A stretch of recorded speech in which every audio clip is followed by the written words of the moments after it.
Adam woke up with a mean headache, not a small one. It felt like a drill behind his eyes. He felt hot and shaky. Light from the window hurt. It's just from staring at my screen. But he didn't feel sure. They went to urgent care. The waiting room was full of people coughing. It was January. The nurse took his temperature. The doctor looked in his throat and ears. Well, Adam, it looks like you've definitely got the flu. Make sure you get plenty of rest and fluids. At home, Adam tried to sleep.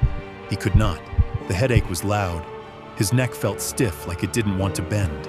By evening, Noor found him on the floor by the bed. He was whispering, The pillow hurts. He threw up. Then he said, I'm sorry. even though it wasn't his fault. What day is it? Thursday. It's Tuesday. That scared her. She called the clinic. Hi, this is Noor. My husband's fever is worse. The flu is really bad this year. Give it time. At 10 p.m., the house was too quiet. Noor checked on Adam. His fever was higher. He was sweating. He said strange things like, Turn off the lamp. The lamp was already off. When Noor lifted his head, he winced. Just moving hurt. We're going back. No, I'm fine. You're not. I don't know what happened. He suddenly got so dizzy. All right, sir, can you tell me where it hurts? Let's move him to Trauma Bay 2. Tell me about the neck. Stiff. He was sent home with the flu. If I think it could be something serious, I start medicine now. He ordered blood tests and antibiotics right away. First, they did a quick brain scan to be safe. Then they took some spinal fluid from Adam's lower back. The fluid should be clear like water. Adam's looked cloudy under the bright lights. The room got very quiet. The team added more medicine through the IV. Noor held Adam's hand and tried not to cry. Night in the ICU felt long. Nurses asked the same questions again and again. Squeeze my hands. Open your eyes. Sometimes Adam answered. Sometimes What's he your just name? stared at the ceiling. At sunrise, the lab called with results. The lab just called. His spinal fluid shows lots of white cells, high protein, and low sugar. That pattern means bacterial meningitis. That is a bad infection around the brain and spinal cord. The doctors were already treating him for it, so they kept going.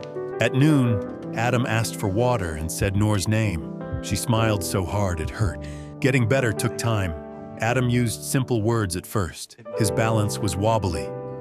Your hearing test shows a little loss in one ear, but it might improve. When Adam went home, he got a big packet of instructions. Finish the antibiotics, watch for fever, come back for checkups. Noor folded the urgent care paper with the word flu on it into a tiny square. She didn't throw it away. She kept it as a reminder. Sometimes the first answer is not the right one. Friends asked, "What did we miss?" Noor said, "We trusted the first answer. Next time, we'll say the scary word and let the doctors prove us wrong."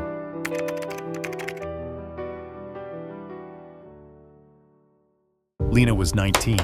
She had a big math test and a bigger headache. It was a sharp, mean pain. Light hurt her eyes. Her neck felt stiff, like a wooden ruler. She threw up twice before lunch. Her mom drove her to the clinic. The waiting room smelled like hand gel. The nurse took Lena's temperature. It was high. The doctor came in, looked in her ears, pressed on her belly, and asked about stress. Migraine. You're a college student, Freud, not sleeping, lots of screens. My neck really hurts. The doctor wrote a note for school and said to rest at home. No tests, no IV, no antibiotics. At home, Lena tried to sleep, couldn't. The room felt too bright even with the curtains closed. Honey, what's the date today? Friday? It was Wednesday. Worse. Her fever's higher and she's not responding right. Give the medicine more time. Migraines can be rough. By night, Lena was shivering and sweaty at the same time. When her mom lifted her head to sip water, Lena cried out. Just bending her neck hurt. Going to the ER.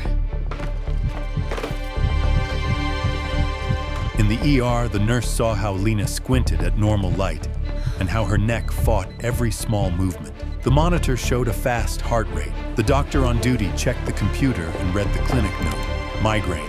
Let's try stronger pain medicine first. Could it be meningitis?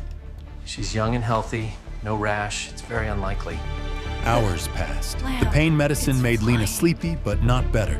She started saying mixed up words. She reached for things that weren't there. Could we do a spinal tap just to check for infection around the brain? Let's wait. We'll do a CT scan later, just to be safe.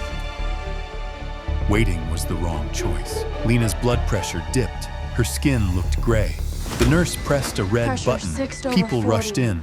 The doctor finally ordered antibiotics, but now they were starting a race that had already begun hours earlier. A CT was done, then a spinal tap. The spinal fluid looked cloudy, not clear. Lab numbers came back fast. Very high white cells, high protein, low sugar, bacterial, meningitis. The team worked hard. Fluids, oxygen, medicine to fight swelling. They did everything they could, but the infection had spread and the swelling in Lena's brain was too much. Just before sunrise, the room went very quiet.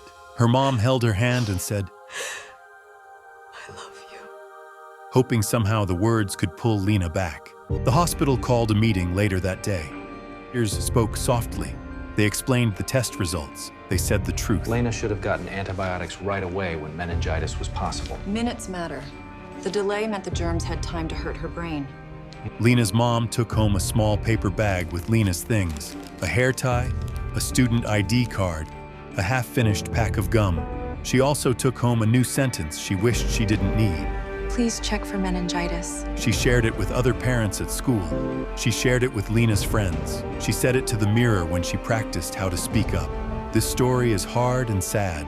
It is also a lesson. If someone has a bad headache, fever, stiff neck, and is acting confused, it could be meningitis. It can move fast. Doctors should start antibiotics right away if they think it's possible, before waiting for every test. Most doctors do. Sometimes one doesn't. Lena should be here.